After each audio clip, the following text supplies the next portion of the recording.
Mike, welcome to Motech Performance. I'm Mike, behind the camera is Jay. Today, something a little bit different. Unfortunately, no car in this vlog. We are talking about the Motech wheels. To my right, you can see 3 boxes. We'll go through them in a second. First of all, about a year ago, we launched the Motech MW1 wheel. Really popular. We did it in one fitment, 8.5, 19, 512, which will fit most modern cars, A45s, Golf Rs, Golf GTIs, done it on a number of different Golfs, Mark 8 GT we did it on. Most popular for us was the new BMW M135i. We sold stacks and stacks and stacks. I remember when the wheels first landed, I think we had about 10 sets all ready to go out Michelin Pilot Sports. That was on another vlog. I think we fitted 3 in one day. Literally, first day they arrived, back out. Now, growing the wheel range is obviously very important for us. We're now offering them in powder coat chrome. We are waiting for the stock to come, and when they arrive, which is probably about 4 to 5 weeks if this vlog goes live, we'll be able to obviously show what the powder coat chrome looks like. And also, more importantly, we are upping it to a 20 inch as well. So we have an 8.5 and a 9.5 20. So perfect for 3 Series, 4 Series, the new 240i, 5 Series, potentially X cars, X3s, X4. So that's really exciting. And also, just as exciting, is next to me is, like I sort of say, 3 wheel boxes. Top one is the MW1, middle one is the MW3, and the bottom one is the MW3. That sounds a little bit strange. The middle one should actually be the MW2, which is our new fully forged wheel, which is coming for the M4, which will be 20 inch and 21 inch. Unfortunately, like everything else in the world at the minute, they're a little bit delayed, so there'll be a separate vlog for that one coming as well. Probably when stock of the MW1 in 20 inch comes through, we'll do a bit of a recap vlog. In its place, you have the MW3, which is an 8.5 by 20 front and a 10 by 20 rear. Now, carrying on again with the gloss black theme, we wanted a wheel to look, where the MW1 and the MW2, which I can't show you just yet, look very modified. When you're fitting the MW1 to a car, it really looks like it's a modified wheel. It was definitely not an OEM wheel.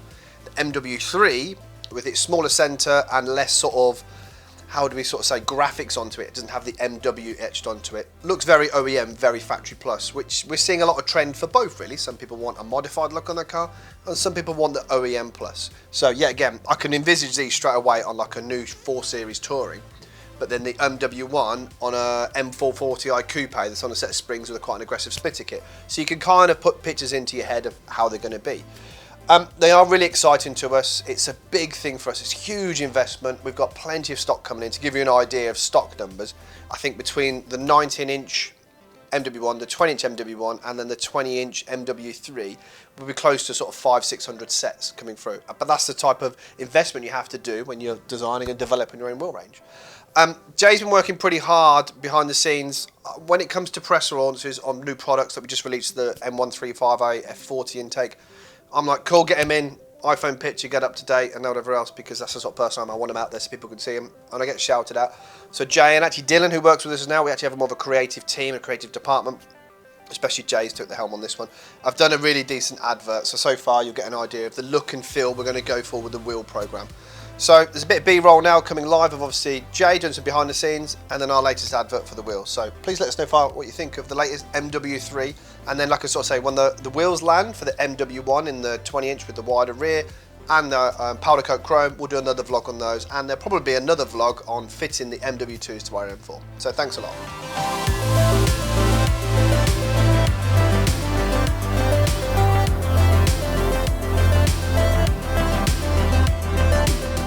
So I thought I'd give you a quick rundown of the lighting that I'm using. So basically what I'm doing is I've got these newer strip lights.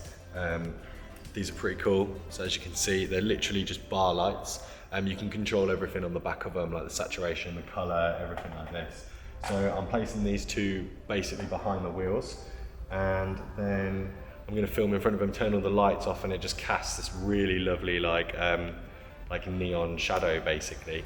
And then what I'm gonna do as well is just in front of the wheels down here, I'm gonna pour loads of water, because what will happen is the light will reflect off all the water, and it just gives this really eerie, cool sort of look, and that's the vibe we're going for. So I'm gonna crack on and get started with it basically.